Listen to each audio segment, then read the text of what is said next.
vì thế khi hắn ta cũng nhìn到 Pape Tawa giáo sư bị nó sắp phản ra tình yong chỉ đó cho tất cả với sản xuất lưu lại sinh ra công đó nhưng mà đàn đi sinh ra ở sông đó có Arabic đó sang dùng tiếng khác tâm đa số này thì họ mi phía vào lối ta đã xem cái ở đây ta bị đó yong chỉ đó cho tất cả lưu lại sinh ra ở sông có sang dùng tiếng khác này vào lối Giêsu thắp bị đóng nhận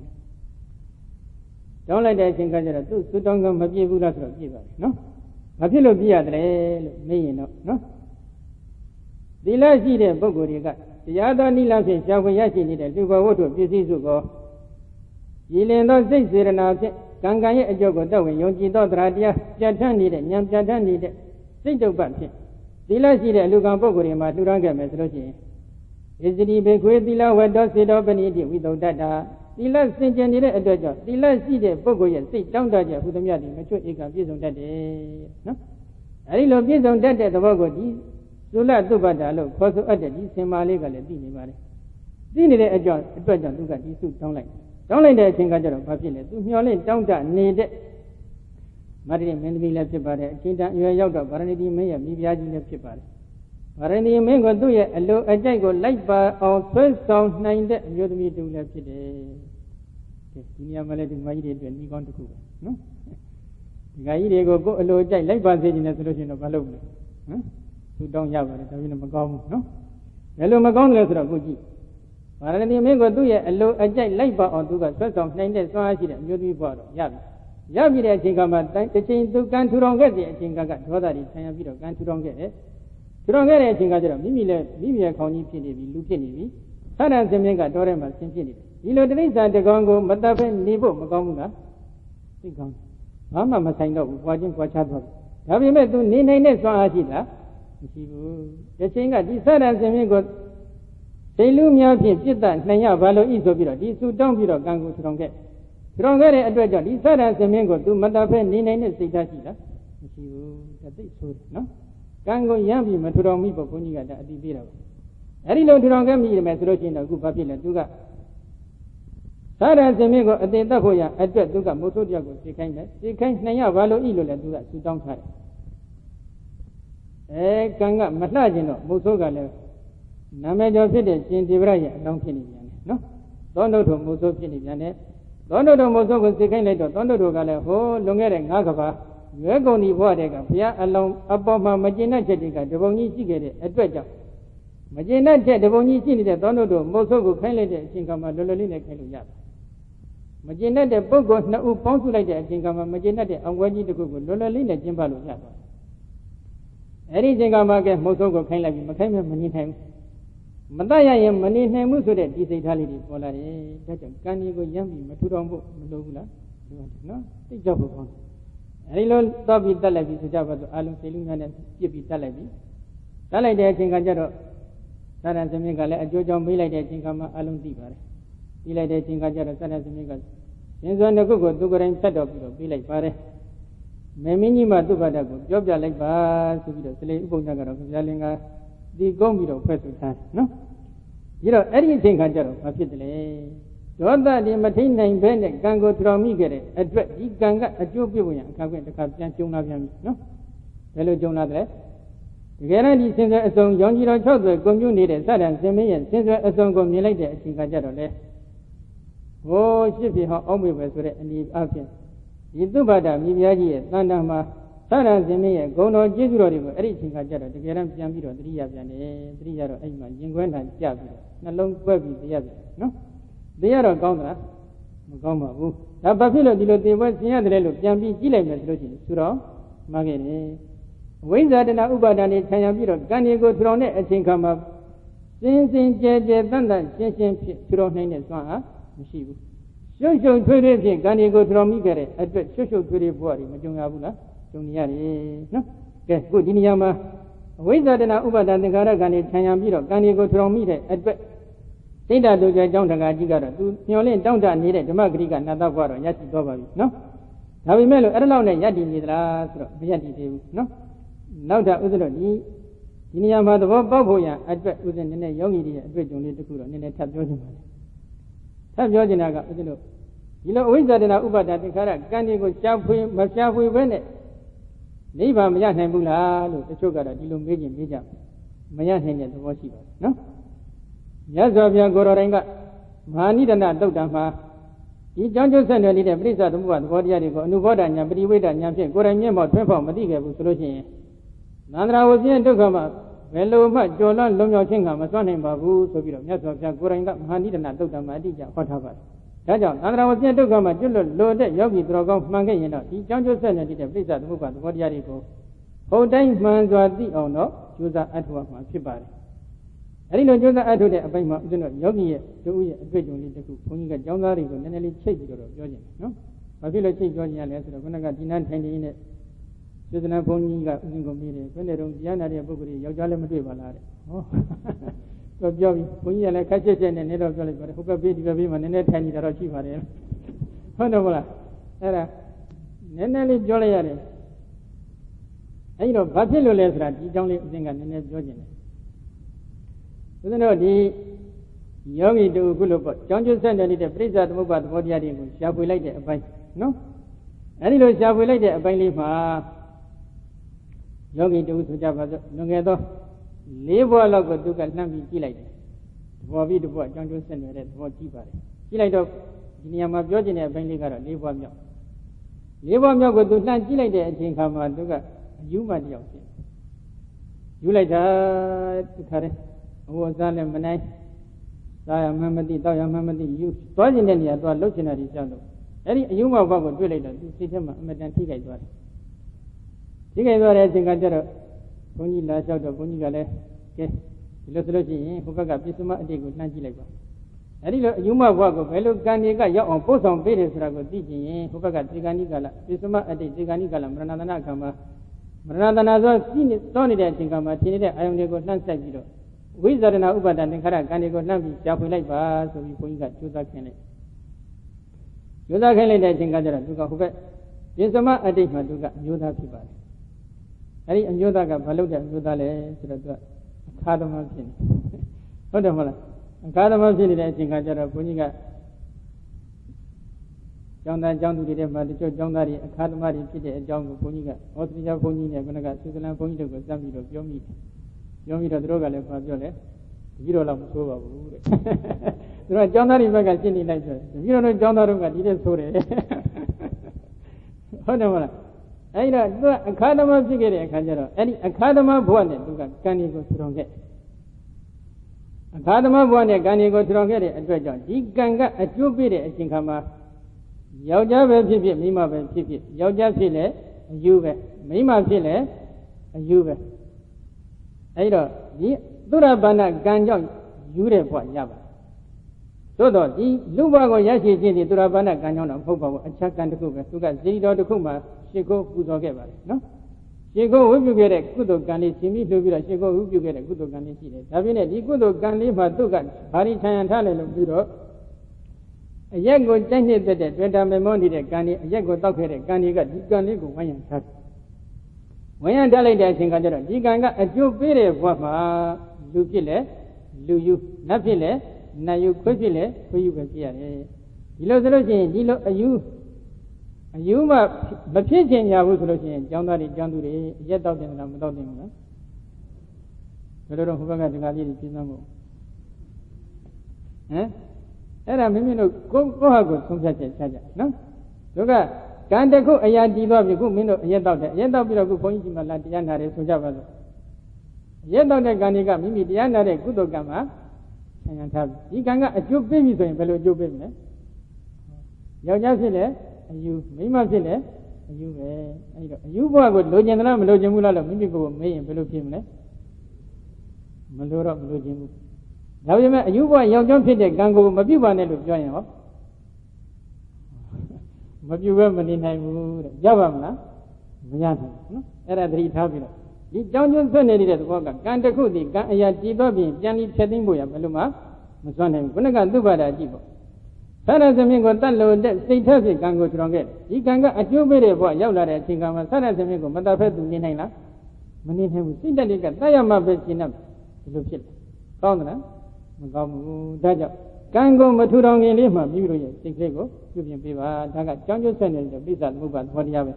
အဲဒီအဝိဇ္ဇာတဏဥပါဒသင်္ခါရကံနေကြောင့်ဒီဘဝမှာယုတ်တိဉာဏ်နဲ့ထင်ရှားဖြစ်တာကိုသိခဲ့မယ်ဆိုလို့ရှိရင်တော့ဒါပစ္စယပရိက္ခဉာဏ်ရပြီအဲဒီပစ္စယပရိက္ခဉာဏ်ရရှိနေတဲ့သူတော်ကောင်းကမလုပ်မလဲအကြောင်းတရားနေတဲ့ကဒီယုတ်နံရဲ့ဖြစ်ဖြစ်ပြနေတဲ့သဘောကိုဉာဏ်နဲ့မြင်အောင်ကြည့်ပြီးအနိစ္စလို့ရှိပါမယ်ဖြစ်ချင်းပြချင်းဖြစ်အနိစ္စခံရတဲ့သဘောဒီကိုဉာဏ်နဲ့မြင်အောင်ကြည့်ပြီးဒုက္ခလို့ရှိပါမယ်မပြည့်စည်ပဲအကျင့်ခဲအခမ်းမှာအနှစ်သာရအစဉ်ကြည်နေတဲ့အတ္တမဟုတ်တဲ့သဘောတရားတွေကိုဉာဏ်နဲ့မြင်အောင်ကြည့်ပြီးတော့အနတ္တလို့ရှိပါမယ်အဲဒီလိုအနိစ္စဒုက္ခအနတ္တလို့လက္ခဏာရဲ့သုံးတန်တင်ပြီးတော့တွင်ညိဝိပဿနာရှုခဲ့တော့ဝိပဿနာဉာဏ်ကြီးကရင့်ကျက်လာတဲ့အချိန်ခါမှာနောက်ဆုံးသင်္ခါရတရားတွေရဲ့ဖြစ်မှုကိုမကြည့်တော့ပဲအပြတ်တက်ကိုကြည့်ပြီးတော့အဲဒီသင်္ခါရတရားတွေရဲ့ပြည့်နေတဲ့သဘောယုတ်တည်နံနေရဲ့ပြည့်နေတဲ့သဘောအကြောင်းတရားအကျိုးတရားတို့ရဲ့ပြည့်နေတဲ့သဘောကိုဉာဏ်နဲ့မြင်အောင်ကြည့်ပြီးအနိစ္စဒုက္ခအနတ္တလက္ခဏာရဲ့သုံးတန်တင်ပြီးတော့တွင်ညိဝိပဿနာရှုရတယ်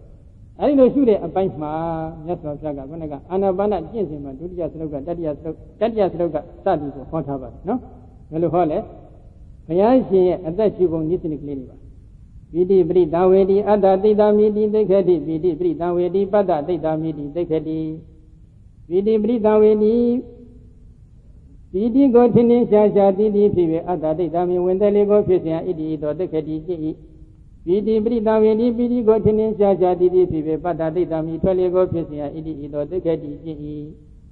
ဝင်သက်လေးထွက်သက်လေးကိုရှုတဲ့အချိန်ခါမှာပိဋိကိုထင်းထင်းရှားရှားလေးသိအောင်ပြုလုပ်ပြီးတော့အသက်ရှုပါဒါကဘုရားရှင်ရဲ့အသက်ရှုပုံနည်းစနစ်တစ်ခုပဲဒီတော့ဒီပိဋိကိုထင်းထင်းရှားရှားသိပြီးတော့အသက်ရှုတိုင်းဆိုတာကဘယ်လိုလဲလို့မေးတော့သမထပိုင်းဝိပဿနာပိုင်းအပိုင်းကန္တနှစ်ခုရှိနေပါတယ်သမထပိုင်းမှာလဲပရမဇန်ဝင်စားတယ်ဒုတိယဇန်ဝင်စားတယ်ပရမဇန်ဒုတိယဇန်ဒီမှာပိဋိရှင်းနေတယ်အဲ့ဒီအချိန်ခါမှာပိဋိကအာနာပါနပရိပါကနမိတ်ဆိုကြပါစို့နော်အလွန်ကျင်လင်တောက်ပနေတဲ့အာနာပါနပရိပါကနမိတ်ကိုအာယုံယူပြီးတော့ပရမဇန်ဒုတိယဇန်ကိုဝင်စားတယ်အဲ့ဒီလိုဝင်စားလိုက်တဲ့အချိန်ခါမှာဒီပိဋိကဇန်ရဲ့အာယုံကသိထင်ရှားနေတဲ့အတွက်ကြောင့်အာယုံရဲ့စွမ်းအားကြောင့်ဒီပိဋိဟာလည်းအလွန်ထင်ရှားနေတယ်အဲ့ဒီလိုပိဋိလေးထင်ရှားရှားဖြစ်ပြီးတော့အသက်ရှုပါအဲ့ဒီလိုအသက်ရှုတတ်ရင်ဘာဖြစ်မလဲနိဗ္ဗာန်ရနိုင်တယ်ဒါကတစ်ချက်ဒါကသမထပိုင်းဝိပဿနာပိုင်းအနေနဲ့ကြတော့မလုပ်မလဲအဲ့ဒီပိဋိရှင်နေတဲ့ပရမဇန်ဒုတိယဇန်ကိုဝင်စားပါဝင်စားပြီးတဲ့အချိန်ကမှဒီဇန်နံတရားတွေရဲ့အပြည့်တက်တဲ့ကိုအာယုံယူပြီးတော့အနိစ္စဒုက္ခအနတ္တလက္ခဏာရဲ့သုံးတန်တင်ပြီးတော့ဝိပဿနာရှုပါအဲ့ဒီလိုဝိပဿနာရှုပြီးအသက်ရှုနေပါဆိုပြီးတော့မြတ်စွာဘုရားတိုက်တွန်းထားတယ်နော်နောက်တစ်ခုဒုတိယဒုက္ခပရိသဝေတိအတ္တသိတ္တမိတိသိက္ခတိဒုက္ခပရိသဝေတိပတ္တသိတ္တမိတိသိက္ခတိဒုက္ခပရိသဝေတိဒုက္ခဝေဒနာကိုထင်ထင်ရှားရှားသိသိဖြစ်ပြီးအတ္တသိတ္တမိဝင်သက်လေးကိုဖြစ်เสียဣတိဣသောသိက္ခတိจิต၏ဒုက္ခပရိသဝေတိဒုက္ခဝေဒနာကိုထင်ထင်ရှားရှားသိသိဖြစ်ပြီးပတ္တသိတ္တမိထွက်သက်လေးကိုဖြစ်เสียဣတိဣသောသိက္ခတိจิต၏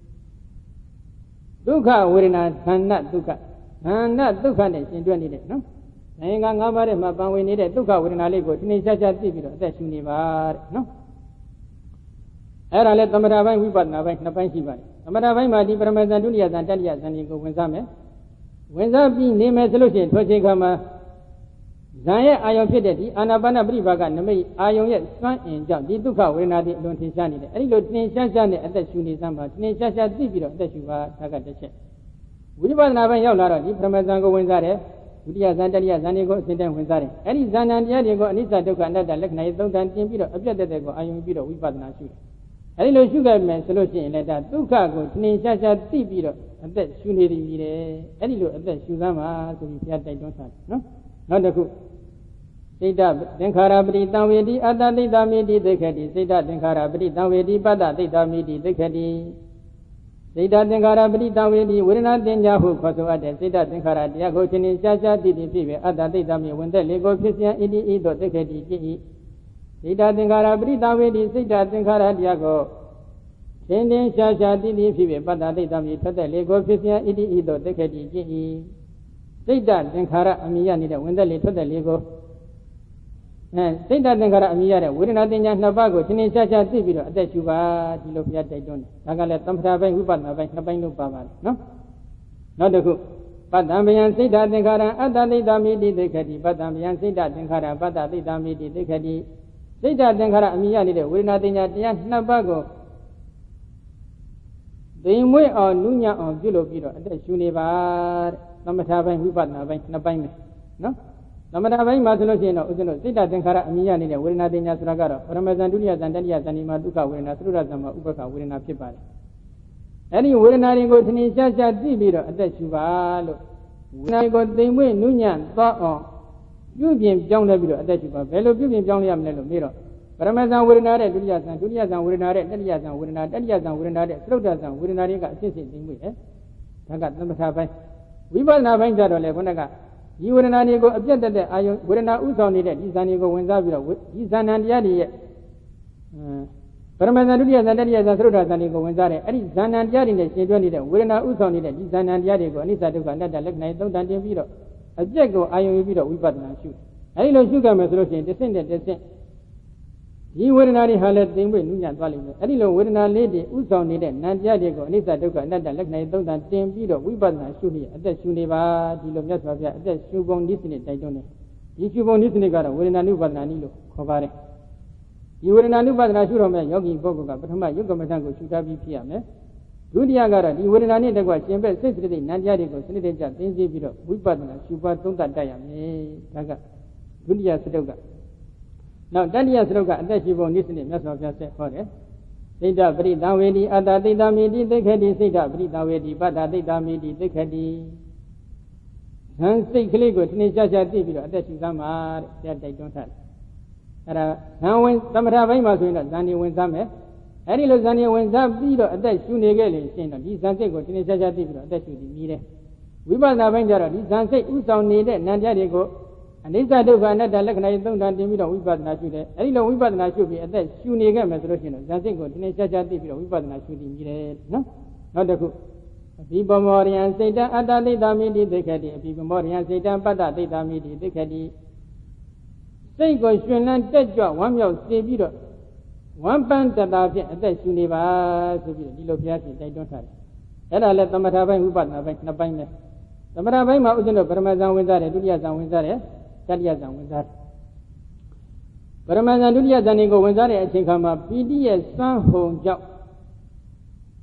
ယောဂဝဆရာပုဂ္ဂိုလ်ရဲ့စိတ်တည်ရှင်လန်းတက်ကြွနေတယ်ပီတိပါနေတယ်ဒါခါဝိပဿနာရှုလိုက်တဲ့အချိန်ခါမှာဒီပီတိပါဝင်နေတဲ့ပရမဇံဒုတိယဇံတွေကိုအနိစ္စဒုက္ခပရမဇံတရားတွေကိုအနိစ္စဒုက္ခအနတ္တလက္ခဏာသုံးတန်ပြီးတော့ဝိပဿနာရှုတယ်ပီတိပါဝင်နေတဲ့ဒုတိယဇံတရားတွေကိုအနိစ္စဒုက္ခအနတ္တလက္ခဏာသုံးတန်ပြီးတော့ဝိပဿနာရှုအဲဒီလိုရှုလိုက်တဲ့အချိန်ခါမှာလဲဒီဇံတရားတွေမှာကရှင်လန်းတက်ကြွနေတဲ့ပီတိပါနေတဲ့အတွက်ပီတိပါတဲ့ဇံတရားတွေကိုဝိပဿနာရှုနေတဲ့ဉာဏ်မှလည်းနှစ်သက်ရှင်လန်းမှုပီတိပန်းနေပွင့်လန်းနေတတ်တယ်ဆိုလိုတာကဥစ္စလို့ရှင်လန်းဝမ်းမြောက်နေတဲ့မိတ်ဆွေတယောက်ကိုလှမ်းပြီးတွေ့ပြီတွေ့လိုက်တဲ့အချိန်ခါမှာရှင်းခင်လေးစားနေတဲ့အခြားမိတ်ဆွေတယောက်ကလည်းမိမိနှစ်သက်နေတဲ့မိတ်ဆွေတယောက်ကိုတွေ့လိုက်တဲ့အခါမှာတွေ့တဲ့ပုဂ္ဂိုလ်ရဲ့တန်တန်မှလည်းရှင်လန်းတက်ကြွမှုတွေပြန်ပြီးတော့ရောင်ပြန်ဟတ်တယ်ဆိုတော့ကိုမိတ်ဆွေကပြုံးနေတယ်ကိုလည်းပြုံးသွားတယ်နော်ပြုံးနေတဲ့မိတ်ဆွေကိုမြင်လိုက်ရရင်မြင်တဲ့ပုဂ္ဂိုလ်မှလည်းအပြုံးတတ်တယ်ဝင်လာတယ်အဲ့ဒီပုံစံအတိုင်းပဲဒီအရှုကအာယုံကပီတိပါနေတယ်ပီတိပါနေတဲ့ဒီဇဏ္ဍတရားတွေကိုအနိစ္စဒုက္ခအနတ္တလက္ခဏာသုံးတန်ပြီးတော့ဝိပဿနာရှုခဲ့ရင်ဝိပဿနာဉာဏ်နဲ့မှလည်းဒီပီတိပန်းတွေကပွင့်လန်းပြီးတော့နေတတ်တယ်အဲ့ဒီလိုပီတိပန်းတွေပွင့်ဝင်လန်းလန်းဝေဝေဆဆဖြင့်အသက်ရှုနေပါဆိုပြီးတော့မြတ်စွာဘုရားအသက်ရှုပုံစနစ်တစ်ခုထပ်ပြီးချမှတ်ပြီးကဲနောက်တစ်ခ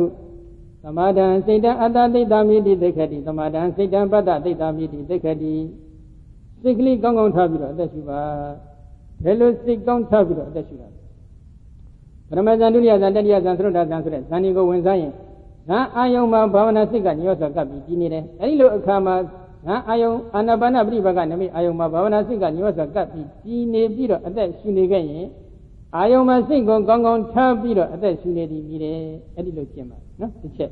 ်နောက်တစ်ခုဝိပဿနာပိုင်းရောက်လာလို့ရှိရင်ပရမဇန်ဝင်စားတယ်ပရမဇန်တရားတွေကိုအနိစ္စဒုက္ခအနတ္တလက္ခဏာသုံးတန်တင်ပြီးတော့ဝိပဿနာရှုတယ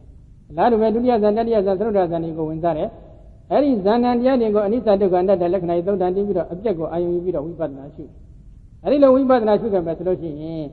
်ဒီဇန်တရားတို့ရဲ့အနိစ္စအချင်းရာမှာတော့လဲစိတ်ကကောင်းစွာတည်ပြီးနေတတ်တယ်ဒုက္ခအချင်းရာမှာတော့လဲစိတ်ကကောင်းစွာတည်ပြီးတော့နေတတ်တယ်အနတ္တအချင်းရာမှာတော့လဲစိတ်ဒီကောင်းစွာတည်ပြီးနေတတ်တယ်အဲဒီလိုကောင်းစွာတည်ပြီးတော့အသက်ရှုနေခဲ့မယ်ဆိုလို့ရှိရင်လဲစိတ်ကိုကောင်းကောင်းထားပြီးတော့အသက်ရှုနေသည်ပြီးပါတယ်အဲ့ဒီလိုအသက်ရှုနိုင်အောင်သင်္ချေသားတို့ကျင့်ကြံကြုတ်ကိုပေါ်များအထောက်ကြပါဆိုပြီးတော့မြတ်စွာဘုရားကအသက်ရှုပုံစနစ်တိုက်တွန်းထားတယ်နော်ကဲနောက်တစ်ခုဒီသရုပ်တတိယသရုပ်ကမှာပဲဝိမောဇယံစေတံအတ္တသိတ္တမိတိသိက္ခတိဝိမောဇယံစေတံပတ္တသိတ္တမိတိသိက္ခတိဆန့်ကျင်ဘက်တရားတွေမှလွတ်မြောက်သွားအောင် စိတ်ကိုပြုပြင်ပြောင်းလဲပြီးတော့အသက်ရှူပါတဲ့နော်ပြီးတော့ဥမာပရမဇာမဆိုနိဝရဏတွေကလွတ်မြောက်တယ်ဒုတိယဇာမဝိတ္တဝိသရကလွတ်မြောက်သွားတယ်တတိယဇာမပိဋိကလွတ်မြောက်သွားတယ်သုဒ္ဓဇံကြတော့ဒုက္ခကလွတ်မြောက်သွားတယ်ဒါကသမထပိုင်းဝိပဿနာပိုင်းကြတော့အနိစ္စဒီဇာဏတရားတွေရဲ့အပြက်ကိုအာယုံယူပြီးတော့အနိစ္စလို့ဆိုရင်အနိစ္စသင်္ချာမှလွတ်မြောက်တယ်ဇာဏတရားတွေရဲ့ဖြစ်ချင်းပြချင်းတန်ကြပြတော့မို့အပြက်တန်ကြပြအနိစ္စခံရတဲ့သဘောကိုညာနဲ့မြောင်းကြည့်ပြီးဒုက္ခလို့ဆိုရင်ဒုက္ခသင်္ချာကလွတ်မြောက်သွားတယ်ဒီဇာဏတရားတွေရဲ့မပြည့်စည်ပဲအခြေခဲအခိုင်အမာနှစ်သာရအဖြစ်ဒီနေတဲ့အတ္တမဟုတ်တဲ့သဘောတရားတွေကိုညာနဲ့မြင်အောင်ကြည့်ပြီးတော့နတ္တလို့ရှုခဲ့ရင်အတ္တသင်္ချာမှလွတ်မြောက်သွားတယ်အဲ့ဒီလိုနိစ္စသင်္ချာဒုက္ခသင်္ချာအတ္တသင်္ချာစသည်မှလွတ်မြောက်စေလျက်အသက်ရှူနေပါဆိုပြီးတော့မြတ်စွာဘုရားကအသက်ရှူပုံစနစ်တွေတိုက်တွန်းထားတယ်နော်ဒါကတတ္တိယစတုတ်က၄ခုပဲနော်နောက်စတုတ္တစတုတ်ကတော့အနိစ္စ ानु ပါတိအတ္တသိတာမိတိသိက္ခတိအနိစ္စ ानु ပါတိပတ္တသိတာမိတိသိက္ခတိခုနကနန္ဒတရားတွေကိုအခြေခံပြီးယုတ်တဲ့နန္ဒီသိသိတယ်အကြောင်းတရားအကျိုးတရားတွေသိသိတယ်အကြောင်းတရားအနေနဲ့ကဒီယုတ်နန္ဒီခန္ဓာ၅ပါးတွေကိုအနိစ္စဒုက္ခအနတ္တလက္ခဏာရေးသုံးတန်တင်ပြီးတော့ဝိပဿနာရှုပြီးအသက်ရှုပါဒါကအသက်ရှုပုံစနစ်တစ်ခုဝိရာဂ ानु ပါတိအတ္တသိတာမိတိသိက္ခတိဝိရာဂ ानु ပါတိပတ္တသိတာမိတိသိက္ခတိသင်္ခါရတရားတွေရဲ့ခုနကအပြတ်တက်တဲ့ကိုအာယူပြီးတော့အနိစ္စဒုက္ခအနတ္တလက္ခဏာရေးသုံးတန်တင်ပြီးတော့ဝိပဿနာရှုနေတဲ့အချိန်ခါမှာသင်္ခါအဖြစ်ရာဂအစရှိတဲ့ကိလေသာတို့မှလွတ်မြောက်နေဒါကြောင့်သင်္ခါရတရားတို့ရဲ့အပြတ်ကိုအာယုံပြီးဝိပဿနာရှုနေခဲ့ရင်လည်းဝိရာဂ ानु ပါတိပုဂ္ဂိုလ်လို့ခေါ်တယ်ဝိပဿနာဉာဏ်တွေကရင့်ကျက်လာလို့မဉ္ဇဉ်ဘုံဉာဏ်ရခဲ့ရင်ဒီမဉ္ဇဉ်ကလည်းအစဉ်စဉ်အဖြစ်မဉ္ဇဉ်တွေကပြည့်တာကိုပယ်တတ်သွားမယ်အဲ့ဒီသင်္ခါရရာဂလုံးလုံးကင်းသွားမယ်အဲ့ဒီလိုရာဂလုံးလုံးကင်းပြီးတော့အသက်ရှုနေခဲ့ရင်လည်းဝိရာဂ ानु ပါတိပုဂ္ဂိုလ်လို့ခေါ်ပါတယ်အဲ့ဒီလိုဝိရာဂ ानु ပါတိပုဂ္ဂိုလ်ဖြစ်အောင်အသက်ရှုပါဆိုပြီးတော့နောက်ထပ်အသက်ရှုပုံစနစ်တစ်ခုမြတ်စွာဘုရားတိုက်တွန်းတယ်နောက်တစ်ခုနံပါတ်3နိရောဓ ानु ပါတိအတ္တသိတာမိတိသိက္ခတိနိရောဓ ानु ပါတိပတ္တသိတာမိတိသိက္ခတိနန္ဒတရားတွေရဲ့အပြတ်တဲ့အာယုံယူပြီးတော့အိဋ္ဌရှုတော့သင်္ကာအဖြစ်ဝိပဿနာဉာဏ်အခိုက်မှာကိလေသာတွေခြုံငိမ့်တယ်မဲ့ဉာဏ်အခိုက်မှာသမုတ်စေတာအဖြစ်ခြုံငိမ့်တယ်အဲဒီလိုခြုံငိမ့်သွားသည့်တိုင်အောင်အသက်ရှုပုံစနစ်ကိုလေ့ကျင့်ပါမြတ်စွာဘုရားကတိုက်တွန်းတယ်နော်နောက်တစ်ခုပฏิနိဒေက ानु ပါတိအတ္တသိတာမိတိသိက္ခတိပฏิနိဒေက ानु ပါတိပတ္တသိတာမိတိသိက္ခတိအသက်ရှုတဲ့အချိန်ခါမှာဘာဥဒိချက်ရှိရမလဲကိလေသာတွေမှလွတ်မြောက်စေရမယ်ဆိုတဲ့ဒီဥဒိချက်ရှိရမယ်ကိလေသာတို့မှလွတ်မြောက်ရာဖြစ်တဲ့နိဗ္ဗာန်သို့ရောက်စေရမယ်ဆိုတဲ့ဒီဥဒိချက်ရှိရမယ်အဲဒီတော့ဝိပဿနာဉာဏ်အခိုက်မှာတော့ဥဒိချက်ပဲမဲ့ဉာဏ်အခိုက်ကတော့နိဗ္ဗာန်ကိုတကယ်ပြည့်ဝင်သွားပြီးကိလေသာလည်းတကယ်တတ်ဝိပဿနာဉာဏ်အခိုက်ကတော့ဒီသင်္ခါအဖြစ်သာကိလေသာတွေမှလွတ်မြောက်တယ်ကိလေသာတို့မှတကယ်လွတ်မြောက်ရာဖြစ်တဲ့နိဗ္ဗာန်ကိုလည်းညှို့ကိုင်းဆိုင်တဲ့စိတ်ထားရှိအဲဒီလိုစိတ်ထားဖြင့်အသက်ရှုပါဆိုပြီးတော့မြတ်စွာဘုရားအသက်ရှုပုံစနစ်ဟောတယ်ပြီးတော့အသက်ရှုပုံစနစ်တွေကိုမြတ်စွာဘုရားဟောထားလိုက်တာပေါင်းလိုက်ရင်သုတ်က၄ခုတစ်ခုတစ်ခုမှ၄မျိုးဆိုတော့၄၄လီ16ဝင်သက်မှာ16ထွက်သက်မှာ16ပေါင်းလိုက်ရင်32မျိုးအဲဒီလို32မျိုးသောအကျင့်အဖြစ်အသက်ရှုနိုင်မယ်ဆိုလို့ရှိရင်တော့သံဃာဝဆင်းရဲဒုက္ခမှာလွတ်မြောက်နိုင်မယ်လို့မြတ်စွာဘုရားဟောထားပါတယ်နော်ဒါကြောင့်ဒီစိတ်ဓာတ်လူကျော်ကျောင်းတွေကကြီးကတော့အဲဒီစနစ်တွေနဲ့လည်းအသက်ရှုရတဲ့သူကကတိုင်းနေလည်းကြာကြာနာလေးလာထားတယ်အပင်ကြီးနေလည်းအထိတ်လျောက်ရတယ်ဝိပဿနာဘိုင်းမှာဆိုလို့ရှိရင်လည်းအနိစ္စဒုက္ခအနတ္တလက္ခဏာရေးသုံးတန်တင်ပြီးတော့တူညီဝိပဿနာရှုနိုင်တဲ့အတွက်အနာဂါမိမညာဘုံညာအထိစိုက်ထားတယ်စိုက်ထားတဲ့အတွက်သူဟာဘဝတစ်ခုလက်ခံရမယ်ဆိုရင်သူ့အတွက်လက်ခံရမယ်ဘဝဒီကောင်းတဲ့ဘဝဖြစ်မနေဘူးလားဖြစ်နေနော်အဲဒါကြောင့်နတ်တွေကနေသူသေကတရားညောင်ဆောင်လျှောက်ဆက်တဲ့အချိန်ကမှပြုဝေးလာပြီးတော့နော်ပဏိတိင်္ဂပတိအနာဂတမတ္တနာရဇအတံသက္ကဝတ္တိတိဟပတိကြောင့်တရားကကြီးနာဂတမတ္တနာနောက်အနာဂကာလ၌ဟာဇသက္ကဝတ္တိစေကျပရိမင်းကြီးသည်အတံဖြစ်ရလို့ဣတိဣတောစိတ်တံစိတ်ကိုပဏိတေဟိသောက်တိလိုက်စမ်းပါနောက်အနာဂကာလမှာစေကျပရိမင်းကြီးဖြစ်ရဘာလို့ဤလို့ဒီလိုစိတ်ကလေးသောက်တိလိုက်စမ်းပါဘာဖြစ်လို့လဲဒီစိတ်ဓာတ်သုံးချက်ကြောင့်တကားကြီးကသီလရှိတဲ့ပုဂ္ဂိုလ်ဖြစ်တယ်ကောင်းသောတရားဓမ္မတွေနဲ့ပြည့်စုံနေတဲ့သူတော်ကောင်းကြီးဖြစ်တယ်ဒီလိုသီလရှိတဲ့ပုဂ္ဂိုလ်ရသီလစင်ကြယ်နေတဲ့အတွက်ကြောင့်စိတ်ရဲ့တောင့်တကြဟူသည်များသည်မချွတ်ဧကံပြည့်စုံတတ်တယ်ဒီလိုပြည့်စုံတတ်တဲ့အတွက်ကြောင့်နောက်အနာဂတ်ကာလမှာစัจ jewari မင်းကြီးဖြစ်ရပါလေလို့ဤလို့ဒီလိုသာစိတ်ကလေးဆောက်တည်လိုက်စမ်းပါစိတ်ရဲ့တောင့်တကြဟူသည်များသည်မချွတ်ဧကံပြည့်စုံပြီလိမ့်မယ်လို့နတ်တွေကမြင်နေတယ်ဘာကြောင့်လဲဓမိကောဓမိကဖလံအနုပတ္တိဓမိကောတရားရှိတဲ့ပုဂ္ဂိုလ်သည်ဓမိကံဖလံတရားနှင့်လျောညီနေသည့်အကျိုးတရားကိုအနုပတ္တိအဖမအထထတွေ့မြင်၍တရားတတ်ပေ၏တရားရှိတဲ့ပုဂ္ဂိုလ်ဆိုတာ တရားနဲ့လျော်ညီနေတဲ့အကျိုးတရားတွေကိုမချို့ဧကတွေ့မြတ်တတ်ပါတယ်ဒီလိုသိတဲ့မြင်တဲ့အတွက်နတ်တွေကငါ့ကိုလာပြီးတိုက်တွန်းတာပါဆိုပြီးတော့သူ့ရဲ့ဘေးကနေဝိုင်းနေတဲ့ဆွေမျိုးသားချင်းတွေကိုသူကတန်းပြီးတော့ပြောအဲဒီလိုပြောလိုက်တဲ့အချိန်ခါကျတော့မှသူ့ဆွေမျိုးသားချင်းတွေကလည်းကဲဒီလိုဆိုလို့ရှိရင်လေတို့ကိုလည်းပဲမင်းတရားဟောသွားပါအောင်ဆိုပြီးတော့သူ့ကိုပြန်တိုက်တွန်းတယ်တိုက်တွန်းလိုက်တဲ့အချိန်ကကျတော့မှစိတ္တသူကျွမ်းကျောင်းတကကြီးလဲဒီကဏိကာလတရားညာဆုံးလျောင်းဆက်နေတဲ့အချိန်ကမှသူ့ဆွေမျိုးတွေကိုပြန်ပြီးတော့တရားဟောတယ်ဘယ်လိုတရားဟောလဲဘုရားယရဏနဲ့မတုံးမလို့တပ်ဝင်ယုံကြည်နေတဲ့တရားတရားနဲ့ပြည့်စုံအောင်ကြည်ကြံကြုတ်ကိုပွားများအထောက်ကြပါတရားယရဏနဲ့မတုံးမလို့တပ်ဝင်ယုံကြည်နေတဲ့တရားတရားနဲ့ပြည့်စုံအောင်ကြည်ကြံကြုတ်ကိုပွားများအထောက်ကြပါသံဃာယရဏနဲ့မတုံးမလို့တပ်ဝင်ယုံကြည်နေတဲ့တရားတရားနဲ့ပြည့်စုံအောင်ကြည်ကြံကြုတ်ကိုပွားများအထောက်ကြပါဆိုပြီးတော့၃ချက်တိုက်တွန်းတယ်နောက်နံပါတ်၄၁ချက်တိုက်တွန်းတယ်အဲ့နံပါတ်၄အချက်ကတော့ဘာလဲယံခောပါဏကိစိကုလေတရားဓမ္မတပ္ပန္တအပတိဝိပဒံဘဝိတတိသီလဝနေဟိကလျာဏဓမေဟိကိစီတဇံတခုသောကုလေအိ၌ယံတရားဓမ္မအကျင့်လှူပဝတ္ထုတိအဋ္ဌိစီတပ္ပန္တံထိုအလုံးစုံသောဝတ္ထုကိုအပနိဝိသီလဝနေဟိကလျာဏဓမေဟိသီလရှိတဲ့အရှင်ကောင်းအရှင်မြတ်တို့နှင့်အပတိဝိပတံခွဲကြံဝေဖန်ခြင်းမရှိသည့်ဘဝိတတိဖြစ်ဖြစ်လက်တံဣတိဤသို့လျင်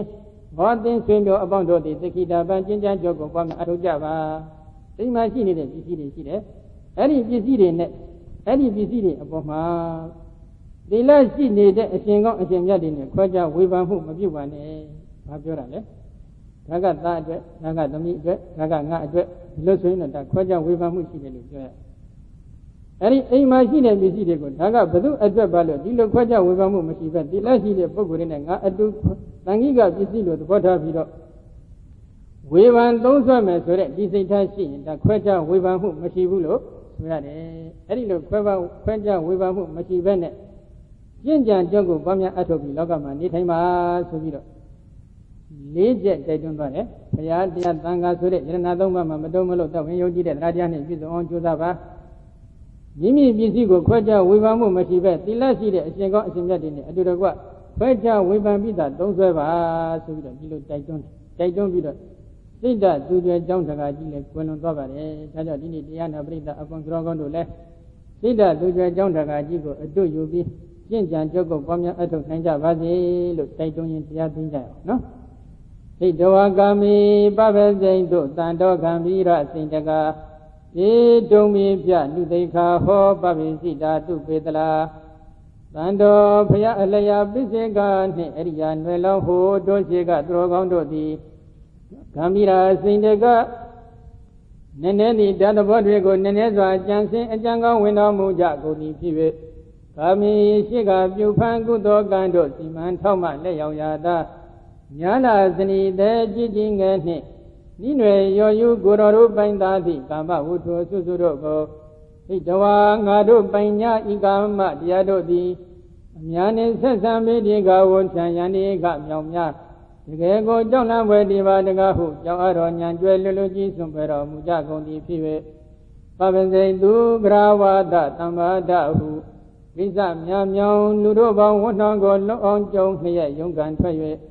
နှစ်သက်ရှင်လန်းရှင်ဟန်ပြု၍တောထွက်တော်မူကြလေကုန်မည်ဒုမိန်ပြီးမြတ်နိခမတအတရားဟုသန္တာကိအောင်သင်သူတော်ကောင်းတို့သည်လည်းပဲပပ္ပစိတာဝတ္ထုကာမဟုသမျှမှမရအရာကြုံလဲရဲ့ယုံကန်ထွက်ကြကုန်သည်ဖြစ်၍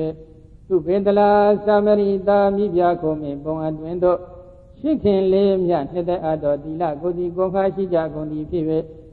ဒီထိုဘုရားအလျာပိစေကနှင့်